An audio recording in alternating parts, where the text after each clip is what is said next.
I get asked a lot what I eat on a low carb, low sugar diet. So I wanted to just go over some of the things that have helped me over the many years and have helped me to be inflammation free.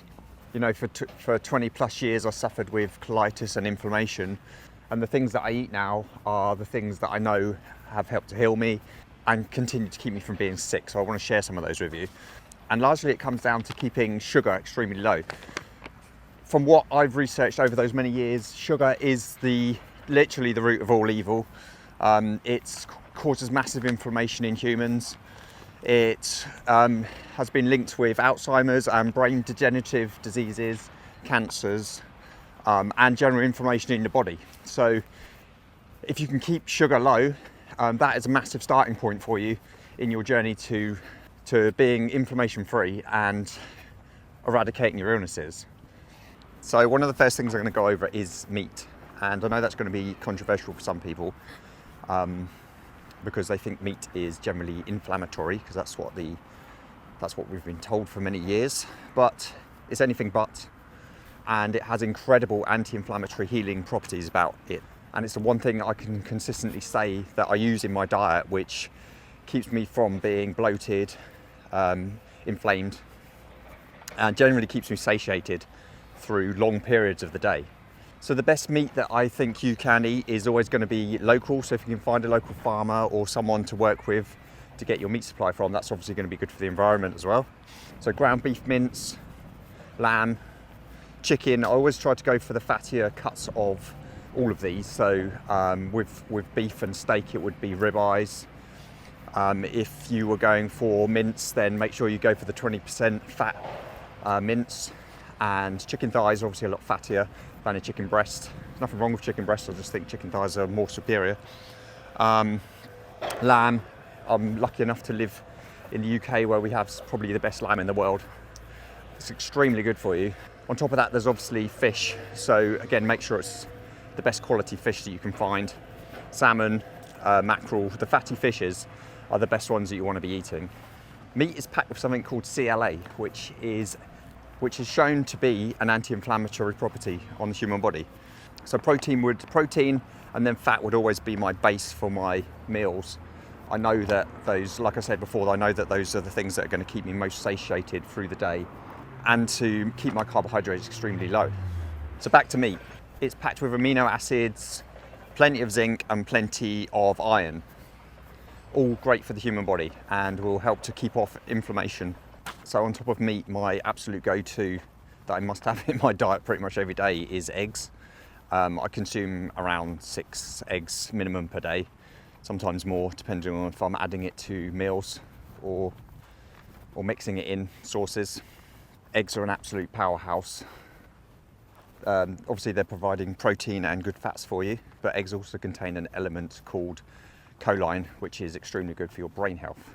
Okay, so let's get on to low carb carbohydrates. And while I'm talking about carbohydrates, obviously I just want to explain one of the reasons that I keep my carbohydrate intake extremely low is because carbohydrates are sugars and you need to understand that they're sugar. And I personally think the amount of sugar that we are consuming in modern diets and modern life is extremely high. When you sit down and actually work out how much sugar you're consuming, whether it's carbohydrates, added sugar, refined carbohydrates, the amount will probably shock you. I would suggest doing that one day. Just think about what you eat during the day, whether it's fruit, vegetables, refined carbs. Just go through it all, work out the sugar content, the carbohydrate content, compare that to sugar cubes, and you'll see how many sugar cubes you generally consume per day, and I think you'd probably be pretty shocked. So that's the reason why I tend to keep my carbohydrate intake extremely low, and I know that that will keep inflammation away. So some of the vegetables that I do consume are broccoli, cauliflower, asparagus, courgettes, some mushrooms, celery. So basically you need to check out which of these vegetables have the lowest GI content, which is the sugar content. I'm actually going to make a guide with all of this on. So If you haven't already, get onto eattahillguide.com, and I am in the process of creating a list of the lowest GI fruit, vegetables and carbohydrates in general, so you can download that and you'll be able to check off the list and eliminate some of the high sugar ones that you may not know about. And then when it comes to fruits, again, I am sticking to the lowest possible sugar content fruits. So for me, that would be dark berries, so blackberries, raspberries, strawberries. You need to be extremely careful of strawberries that they're organic, or else they're going to be caked in toxins. Blueberries, anything wild that you can find local to you. And then on top of that, fruits and avocados, which are technically fruits. Olives especially have quite a high content of those in my diet because they provide a lot of really good fats as well, which will keep you satiated for longer.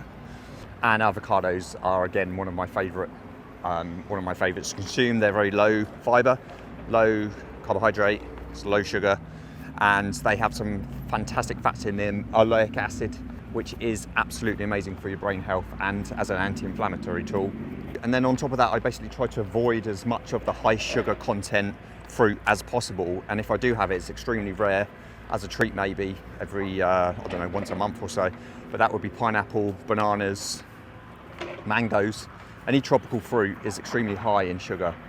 Again, I'll list all these on my guide so you can have a look and tick off maybe what you didn't realise was quite so high in sugar. Other things that I use quite a lot are lemons and limes, because again, they're low sugar, and I squeeze them into water for the vitamin C and the antioxidant properties of those. So that's it, those are my top choices for protein, fats and carbohydrate.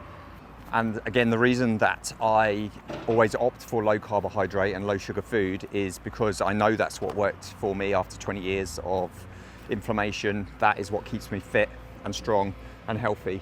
It feeds my body and my brain all day, and it stops me feeling hungry. Like I literally don't get hungry during the day. I can go hours without eating.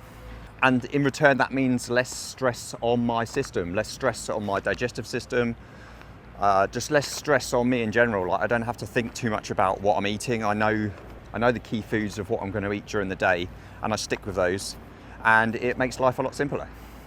So I'm really interested to know what low carbohydrate foods that you eat. If you leave them in the comments, I'd love to check them out, see if there's anything maybe I've missed that I can add to the list. So if you found this video helpful, please like the video, subscribe to my YouTube channel. I've got loads more videos coming up about low carbohydrate eating, anti-inflammatory eating. Make sure you're on my newsletter, obviously, and I will see you in the next video.